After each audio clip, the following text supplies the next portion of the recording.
DZDG 96.7, we talk, you listen. We talk, you listen.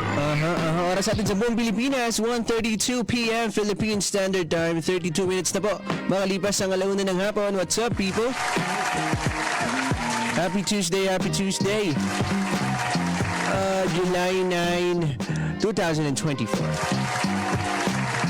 Kumusta po kayo? Kumusta kayo ngayong araw ng Tuesday? Medyo may boses sa Jiro Boy, no? Hindi kagaya kahapon. It takes time. Sabi, time heals. Pero hindi. hindi kasi daw time heals eh. Yan, time helps us live. How to live with that, with the pain, with the scars. It doesn't always heal scars, diba? Sometimes it helps us learn how to live with it. So baka ganun yung nangyari sa sakit ko. Kung baga sinali na yung katawan, okay. Kaya mo yan. Kahit may sakit ka, kailangan magka-boses ka. Welcome po sa ating programa The Mix. Kung saan mix ang ating tugtugan, mix ang ating kwentuhan, at syempre mix ang ating tawanan at mga emosyon. Makakasama niyo ang inyong nag-iisang rapper, DJ in town. My name is Giro, that's capital G-I-R-O. Alauna hanggang alas 5 ng hapon, exclusively here at DZDG 96.7. Ang kulit ng mga pangyayari ngayon eh, no? Merong mga gustong buhayin. Sa internet eh, no?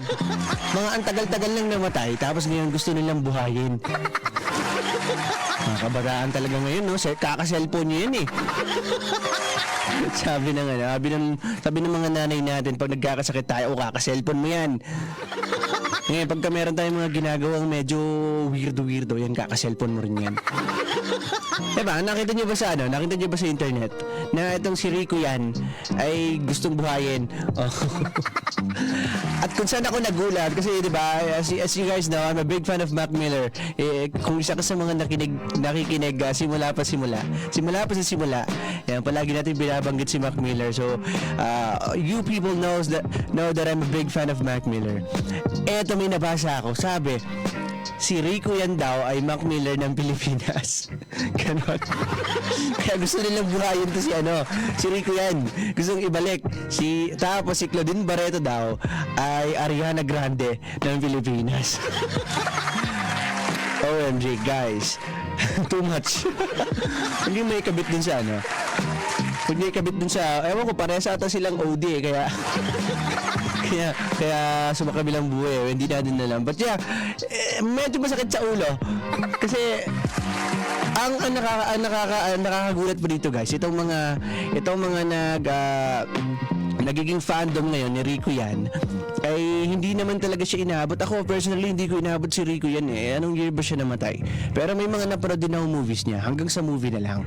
Pero yung naabutan ko siya, hindi na. Pero ngayon, sobrang lapit. Alam niyo yung mga fans ng ibang mga girl groups, parang ganun yung dating kay Rico yan eh, ng mga fans na nabuo niya ngayon eh. Pinupuntahan siya dun sa kanyang sa wake niya o sa kanyang puntod. Ayan. Sabi, gumising ka, kailangan ka namin makita. Yung mga batan to, nakita niyo lang sa reels na pagka-pogi-pogi ni Rico yan, gusto niya ng buhayin eh, no? Well, kaya kayo ng DZDG 96.7 na makakita rin kayo ng hindi sa show ko, syempre sa show ni Sir Bert at ni Sir Sol. Nandun ang may kamukha ni Rico yan. Akala nyo ha? Hindi sa show ko. 1:37 p.m. Philippine Standard Time. Umpisa na natin ang halo-halong tugtugan. First on track, let me give you Charles and Eddie with their song, Would I Lie to You? I Won't. Diyan na kayo, magbabalik ako. We talk, you listen. We talk, you listen. It's now 2:44 p.m. Philippine Standard Time. 44 minutes na po makalipas ang alas 2 ng hapon. Maligayang pagbabalik sa ating programa The Mix, kung saan mix ang ating tugtugan, mix ang ating kwentuhan, at this time mix na ang ating mga emosyon. Happy Tuesday once again, people. Happy Tuesday. You still got me on your radio. My name is Giro. That's capital G-I-R-O. What's up?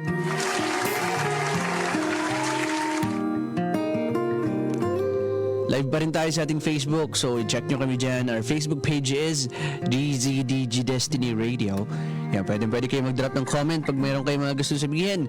Mag-drop lang kayo ng comment at pag-usapan natin yan live on radio. Pwede rin kayo mag-text sa aming text line 0929-2168-100. At this time, magbasa na tayo ng tula. Ang isang akdang ito ay galing sa Facebook page na Lavender Pen, isang akda ni Zaira Rhea sa kanyang librong Bruises, Wounds, and Scars. Ayan, si Zaira Rhea, isa din to sa paborito natin eh. At ang title ng tulang ito ay Padayon. Ayan, marami sa atin familiar na sa padayon eh, no? Kahit hindi siya Tagalog, isa siyang Visayan word, familiar na siya sa atin. At ang powerful ng word na to. Sabi ni Zaira Rhea,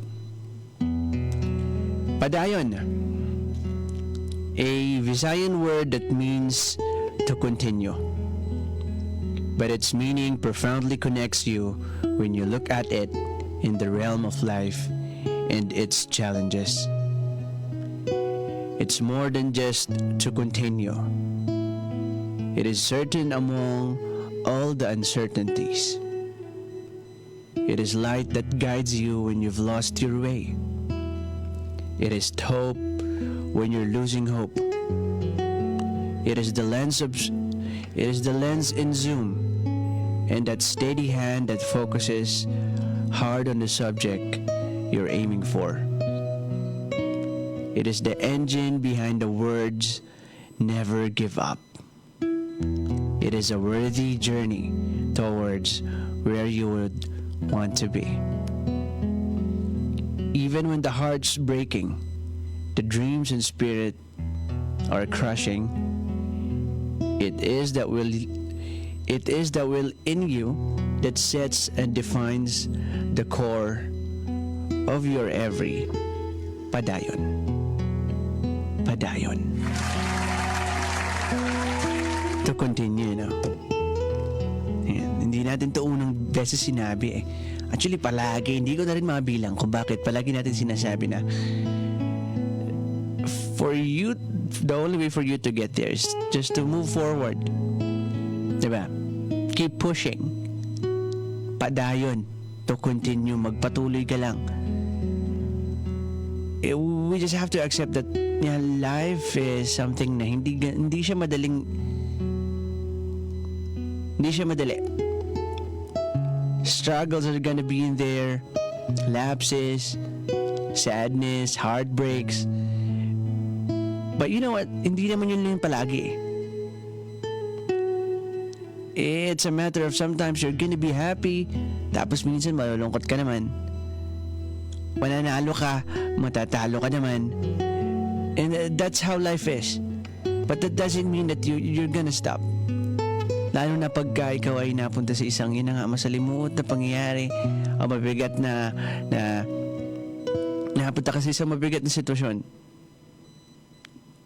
Hindi ka naman dapat tumigil eh. And what's wonderful about it is that pagka nag-continue ka, pagka nagpadayon ka, and after mo siyang malagpasan, yun na. Ang laking pagbabago yung mangyayari sa buhay mo. Diba? Palagi. So, sobrang powerful ng word na padayon. Kasi it will always remind us na, okay, we shouldn't give up. We shouldn't give up. We shouldn't give up about the struggles that we're facing. Kasi there's always gonna be rainbow after the rain or light at the end of the tunnel, something like that. And the thing is, you're never gonna reach it if you stop. So padayon, tuwing maaalala mo yung padayon, it's gonna remind you na I need to continue. Kasi alam ko may ilaw doon pagkatapos ng madilim na bahagi na to. Nasa isang tunnel man ako, mahaba-haba man yung lalakarin ko. But there's gonna be light after this. And it's gonna show me wonderful things. Things that I can't imagine at the first place. Pero, deserve ko yun. kasi nagpatuloy ako despite na nahihirapan ako. Padayon, this poetry by Zyra Reyes is a very good one. And I'd like to dig in this poetry with you guys sa aking pagbabalik. It's now 2:50 p.m. Philippine Standard Time. 10 minuto na lamang po bago mag-alas 3 ng hapon. Ako si Jiro at magbabalik ako. It's now 3:32 p.m. Philippine Standard Time. 32 minutes na po. 32 minutes na po. Makalipas ang alas 3 ng hapon. Welcome back sa ating programa The Mix. Kung saan mix ang ating tugtugan, mix ang ating kwentuhan, at mix ang ating tawanan at mga emosyon. At eto na, balikan na natin yung tilang binasa natin kanina. Padayon. Yan, sabi nga natin na hindi naman to bago. Itong word na to. Itong Visayan term na ito sa atin, sa ating mga Pilipino. Hindi na siya bago. Hindi rin naman siya agad-agad kilala ng lahat. I think it's been, hindi ko lang matandaan kung kailan. But I think it's between 2015 to 2020 nung naipakilala 5 years yung kape, no? Ganun ka sigurado, no? Ganun na yung yun yung, I think that those were the years, mahalin dun sa taon na yun, 2015 to 2020, nung ipinakilala itong itong padayon. Kumbaga, sumikat siya, naging common term para sa atin, yung Visayan term na ito. At ibig sabihin niya nga ay magpatuloy. Diba? To continue. Padayon. Diba? Ganun, may kanta pa nga nito eh. And yep, si Zyra Reyes, isa sa ating paboritong manunala, ay sumulat ang tula. At ito ang titulo nun, Padayon. At balikan natin. Sabi, a Visayan word that means to continue. But its meaning profoundly connects when you look at it in the realm of life and its challenges. Pang talaga siya eh, yung term na padayon, to continue. Sobrang incorporated niya talaga sa buhay eh. Diba? Pagka laging may mga advices, diba? Laging continue lang, padayon lang. Actually, nung na-introduce yung term na to sa atin, yung padayon na to, doon din siya na-incorporated sa buhay din eh, sa mga struggles din ng tao. So, kailangan mo lang magpadayon, diba? Padayon lang, padayon tabay, something like that. Padayon lang tayo sa buhay. Sabi niya pa, it is more than just to continue. It is certain among all the uncertainties. Yan, ito daw yung pinakasigurado sa mga bagay na hindi natin, na walang kasiguraduhan. Diba? It is light that guides you when you've lost your way. It is hope when you're losing hope. It is the lens and zoom, and that steady hand that focuses hard on the subject you're aiming for. It is the engine behind the words, never give up. It is a worthy journey towards where you want to be. Tada! Ang simple lang, di ba? Padayon. Nang ibig sabihin is to continue. Pero pwede natin siyang palaging magamit. Alam mo yun, sa mga struggles natin, kapag ka nahihirapan na tayo sa buhay, isipin mo lang yung term na yun at may isip mo na, ay, kailangan ko pa pala magpatuloy. Kailangan ko pa magpatuloy. Kailangan kong magpatuloy. Diba? There's no stopping this. There shouldn't be something that could stop me. Something like that. Padayon.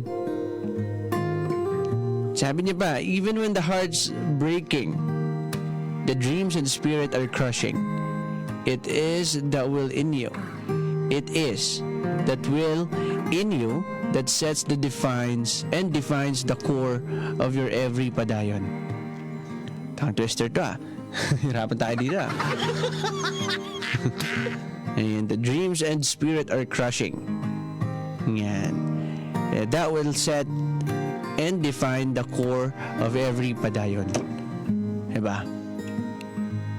Sobrang powerful nga eh. Yun una natin kung paano natin dinescribe yung word na yun eh. Diba? Sobrang powerful nung term na padayon. Na it will always remind you to continue about the life's struggles.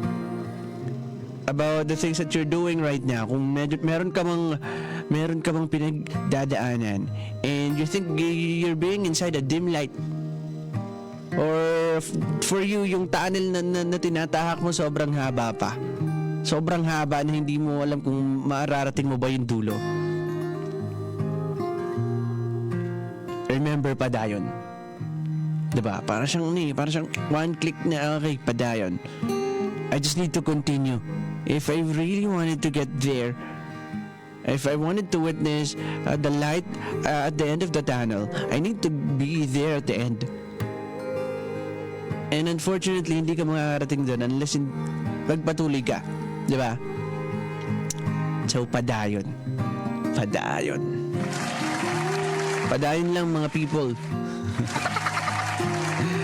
3:37 p.m. Philippine Standard Time. Ako po si Giro at magbabalik ako. Longest bridge sa Lucena, guys. Gawa ng traffic, di ba? Longest bridge sa Lucena City, yung Dumaka Bridge, pagka rush hours, di ba? Humahaba yung tuloy eh. Naging 30 minutes yung biyahe doon sa tulay eh. Ay, alam niyo yan. At tayo bilang mga taga bilang yung palang mga taga Lucena, mga napapadaan doon, akala natin traffic na yun eh, no? Akala natin ang bigat-bigat na traffic yun. Not unless papunta kayo sa Kamaynilahan, guys. Grabe, kasi di ba last week, makakwento ko na rin sa inyo. Last week galing ako sa Maynila eh. Ayun, sobra-sobra yung traffic doon, guys. Walang sinabi yung traffic yun sa Dumaka Bridge sa Lucena City pagdating sa Kamaynilaan. Kaya naman nauso dun yung nauso dun ngayon yung mga iwas traffic na sasakyan. Tawagin nila dun yung angkas, meron ding joyride, mga ganun. Yan, naranasan ko din yun nung punta ko ng Maynila at nakakatuwa for the first time, unang best. Although nagmumotor naman ako dito sa Quezon. Pero iba yung angkas ka lang dun eh. Tsaka iba yung volume kasi ng mga sasakyan dun eh. Sobrang dami. So, ibang level ang mag-drive at sumakay ng motor kapag ka nasa Maynila ka. Nakasakay na kayo ng Frisbee. Yung parang ganun yung feeling pag nagmotor kayo. Pag nagmotor kayo doon, sumakay kayo sa angkas, sa joyride. Actually, yun ang sinakyan ko pamula Las Piñas City papuntang Cubao. Ayun, layo ng biniyahe ko Ay, Cubao tuloy hindi. Saan nga ba ang studio sa Pasig, So, sabi nung binok namin yung joyride, it will take us 40 minutes. 40 minutes yung magiging biyahe. Eh, pagdating ni Kuya, guys, wala pa atang 30 minutes yung naging biyahe namin kasi hinarurot ni Manong. Ang galing-galing niya sumingit. Buti na nga lang at sanay ako sa motor, hindi nahirapan sa pag-angkas si Kuya. At yun, safe naman tayo. Pero nakakatawa, guys. Kasi yun na nga, iwas traffic eh. Ang haba ng traffic kung magsasasakyan. Kung mag-4 wheels ka, hindi aari na darating ka doon ng exact time. Kasi hindi mo masasabi yung traffic kung gaano katagal yung itatagal niya. So, sobrang convenient para dun sa mga pumapasok na maagap, yung mga ayaw na lilate, yung mga angkas drivers natin dyan sa Kamaynilaan. Yan, ang galing. So, nakakatuwa yun. Dito sa atin, di naman natin kailangan masyado ng ganun eh. Kasi madalang naman ang traffic sa atin eh. Dyan dito sa atin dyan sa Kalusinahan, merong mga paunti-unti, paminsan-minsan, pero hindi siya ganun ka-traffic compared to Manila nga. So, okay pa din. Tapos marami naman sa atin may mga motor. So, hindi na tayo kailangan mag-book ng angkas, di ba? Ang mga riders lang yun na binubook natin is about food, di ba? Tsaka may taxi din pala dito sa atin. Taxi. Pagka late na kayong uuwi, tapos walang susundo sa inyo, yan, bubuk lang kayo ng taxi. Taxi meron na dito sa atin, pero yung angkas wala pa. So yun, makakwento ko lang experience ko dun, guys. Ayun na nga, 30 minutes, supposedly 40 minutes yung biyahe. 40 minutes yung magiging biyahe namin. Pero dahil sanay na sanay si Kuya sa kalsada, naging less than 30 minutes yung naging biyahe namin. Pamula Las Piñas City hanggang sa Pasig. Yeah, buti na lang nag-angkas ako guys kasi maliligaw na naman ako kagaya nung una kong punta ng Kamaynilaan. Pakain-kain na ako ng Jollibee Sunday pero hindi ko na alam kung saan ako sasakay. Paano ako uuwi? Wala, nakakatawa nga dun is ang bilis ng biyahe. Hindi kami na traffic. And ang medyo downside lang is kung hindi ka sanay umangkas na motor, tapos medyo matatakotin ka kapag halimbawa sumisingit na si Manong, ang bilis-bilis ng takbo tapos biglang sisingit. And dun ka lang din lang yung medyo downside. Pero kung sanay ka naman, matigas-tigas naman ng loob mo, malakas-lakas naman ang loob mo, I think okay sa yun. Swak sa yun kung ikaw ay isang nagmamadaling tao, 'di ba? Na makapunta doon sa gusto mong puntahan at ayaw mong nata-traffic. Try mo magangkas para kang roller coaster ride. Ganun lang.